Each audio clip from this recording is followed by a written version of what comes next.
Hi there.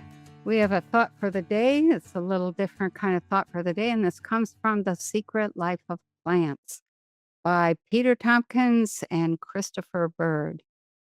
And this is talking about dowsing. In the United States, Dr. Zabojvi Harvalik, a professional physicist, recently retired from his post as scientific advisor to the U.S. Army's Advanced Material Concepts Agency to devote himself to private research, has turned his attention to the dowsing phenomena and to how physical theory might help to explain it.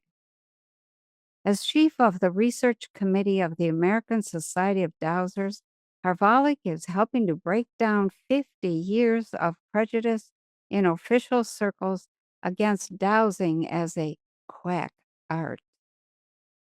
At his home on the banks of the Potomac River in Lorton, Virginia, Harvalik has made meticulous tests to reveal for the first time that dowsers react with varying degrees of sensitivity to polarized electromagnetic radiation, artificial alternating magnetic fields in a frequency range that go from 1 to 1 million cycles per second, and to direct current magnetic fields.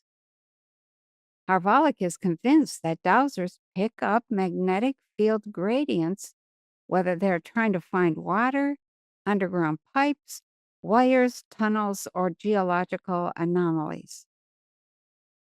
Dowsing, however, appears to extend far beyond the detection of flowing water or the magnetic field gradients thought to be associated with water currents.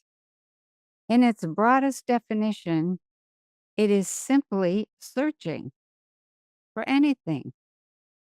The former president of the American Society of Dowsers, John Shelley, before his premature death in 1972, amazed his fellow Naval Reserve officers when, at the end of a training session at the Pensacola, Florida Naval Air Station, he was able, by using only a small dowsing rod, to locate his government salary check, which his colleagues had conspired with the help of the paymaster to hide somewhere in a huge two-story naval building with dozens of rooms branching out of its corridors.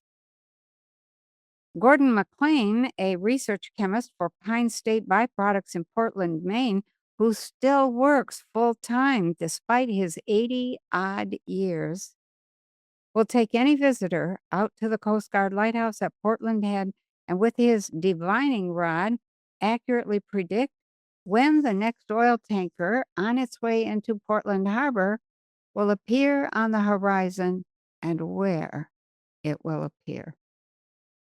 Perhaps the most celebrated American dowser is Henry Gross, also of Maine, whose feats Kenneth Roberts, the American historical novelist, devoted 3 books to in the 1950s. Like the French abbots, Gross is an expert at dowsing from maps. Sitting at his kitchen table, he pinpointed on a map of the British governed island of Bermuda, on which no source of water had been found, just those spots where he said drilling would produce it. To everyone's amazement, Gross was correct. To physicists like Harvalik, the forces at work in map dowsing, which do not appear to be related to the magnetic gradients operative in field dowsing, are totally inscrutable. What's someone picking up in map dowsing as opposed to water dowsing or field dowsing? Obviously, a dowser is contacting some source of information which can provide accurate data on areas or parts of space far removed from his own physical location. Rexford Daniels, whose interference consultants company of Concord, Massachusetts, has been pioneering the study for 25 years of how proliferating electromagnetic emissions interfere with one another and may work harmful environmental effects on man, he states that he has become convinced that some overall force exists in the universe, which is itself intelligent and provides answers when we ask or search. Daniels theorizes that this force operates through a whole spectrum of frequencies, not necessarily linked to the electromagnetic spectrum, and that humans can mentally interact with it. Yes, they can. To Daniels, dowsing is simply an as yet imperfectly defined, though exceedingly useful communication system.